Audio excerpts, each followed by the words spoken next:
অনেক দিন পর কচুর নাল আনদিছুতে খাতে কমা সেই স্বাদ লাগলো। তো আসসালামু আলাইকুম। এই যে কাল আনছে মোর হাট থেকে কচুর নাল, আর এই পাকে এই যে কচুর নাল কাটতে বসছে। আর এই কচুর নাল কিন্তু পরিষ্কার করতে অনেক সময় লাগে।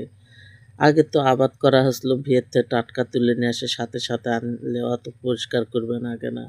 তো যাই হোক, এই যে সকাল সকাল কচুর নাল বাছতে বসেছি দুই শাশুড় বয়ে। আর হাতে থইছে আনা করে পানি, আর সেই পানি কোনা আছে, আর ওই পানি কোনা পায় তো মোর নাতি একবারে মহা খুশি হয়, নাচা ঝাপা শুরু করে দিছে। দেখো ক্যাঙ্কা করে নাচছ হয়। আর ওর মাও তো সেই খ্যাপন খ্যাপছে, মুই তো আল্লাহ আল্লাহ করছো কখন বা দিল বসান। তো যাই হোক, এই যে কচুর নালগুলো ভালো করে কুটে পরিষ্কার করে নেওয়ার পরে এই যে ছোট আনা পাল্লাত মাছ আসলো, মাছগুলো জাল দেওয়া তুলে নিয়ে এই পাল্লা কোনাতে মনে মাকে দেওয়া তো হচ্ছে না।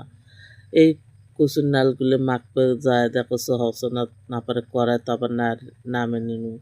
তো বেশি করে দিছো কাঁচা ঝাল, পেঁয়াজ আর রসুন কুচি আর গোটা জিরা কয়েকটা দিয়ে ভালো করে মাখে এই কচুর নাল ভাজি কচুতে তোমার খাতে সেই